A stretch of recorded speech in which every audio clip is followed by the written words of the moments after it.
كوكو البنات، مرحبا بكم. ان شاء الله تكونوا لاباس عليكم وانتم تشوفوا هاد لا فيديو. نقول لكم صباح الخير والف مرحبا باللي يزورنا اول مره واللي راهم ديجا راهم معانا.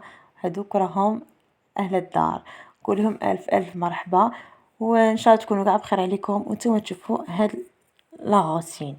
كيما راكم تشوفوا هنا بديتها مع الصباح، فطرت فطوري، جيت هنا نفطر فطوري. من بعد ان شاء الله راني باغي نمشي للحمام، وجدت قشي ووجدت صوالحي وراني رايحه الحمام. هنا نفطر، هنا جبت هاد البغيوش، جبته لنا وحده فاميلتنا، ولا يعطيك الصحه يعطيك الصحه وربي يشد لك في وليداتك ان شاء الله ان شاء الله. راكم تشوفوا هنايا راني هنا خارجه من الحمام، حممت وراني خارجه. هاد اليوم نهار الجمعه مع 12 ونص، راني خارجه من الحمام ورايحه للدار. راكم عارفين الحمام مع الويكاند الله الله، مع الجمعه وهذيك النقاوه وتفحفح وتروحي ديريكت تتغدي وتصلي وتخبطيها بركده. وهنا راني رايحه للدار، الحمام غير حتى الدار ماشي بعيد بزاف. ومن بعد هذيك الركده وتنوضي تصلي العصر تاعك ونجي نشرب ولا تاعي مع القعده. راكم تشوفوا ان شاء الله يعجبكم هذا الروتين البسيط. راكم تشوفوا لاتاي ان شاء الله شهيتكم في الجنه البنات. ونروحوا نديروا العشاء تاعنا. هنا جاونا ضيوف البنات، جيت ندير الطعام وبغيت نشاركه معكم. درت هنا اللحم ودرت حبه طوماطيش كبيره ربيتها، ودرت زوج حبات بصل صغار، وجبت هنايا الزروديه قطعتها على زوج ونعاود نقطعها على 4، نقطعها بالطول. ونجيب لي زيبيس، ندير الفلفل احمر بارد كيما حنا نقولوا العكري، فلفل احمر بارد. ندير الفلفل الاحمر كيما شفتوا، ونزيد ندير الملح،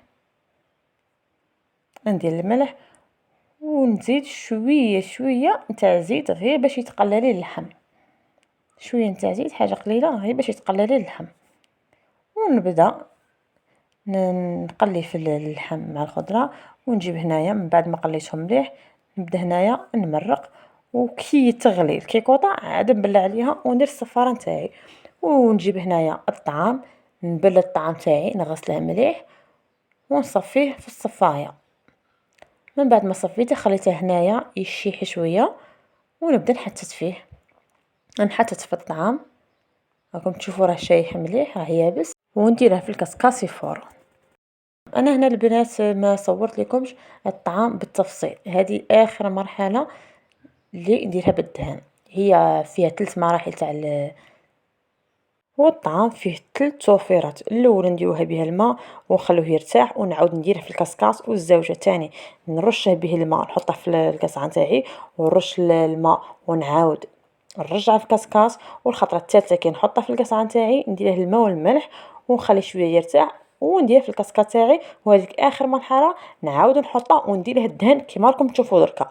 انا صراحه ما صورت لكمش كلش، وراكم تشوفوا الدهن هذا اللي خدمت به. اذا تبغوا نخدم لكم بالتفصيل كيفاش درته خلوها لي في التعليقات، يجيكم الدهان روعه حتى طالقه ريحته في الطعام روعه البنات. نجيب الطبسي تاعي ونحط فيه الطعام، ونبدا نسقمه من الفوق. راكم تشوفوا الله يبارك، راكم تشوفوا ما شاء الله شهيتكم في الجنه البنات. ونبدا نحط فيه فوقه الربو الخضره، نبدا نحط الخضره ونسقي الروا. ونوجد الماعين اللي نحط فيهم اللحم والروا، نجيب الطبسي اللي نحط فيه اللحم، ونجيب الطاجين اللي نحط فيه الروا. راكم تشوفوا هنايا راني باغا نعطيهم يتعشوا. راني هنا حطيت اللحم في طبسي ودرت لهم سيرفيت جوطابل، وهنايا الروا. شهيتكم في الجنه البنات، ان شاء الله يعجبكم الطعام تاعي صراحه جا روعه. الحمد لله يا ربي، الحمد لله يا ربي. ان شاء الله البنات ما تنسوش تشتركوا معنا في القناه وتفعلوا زر الجرس باش يوصلكم كل جديد، كل فيديوهات تاوعي، كل روتينات ان شاء الله. وما بقى لي غير نقول لكم بسلامة وتهلاو في رواحكم، إلى فيديو قادم إن شاء الله.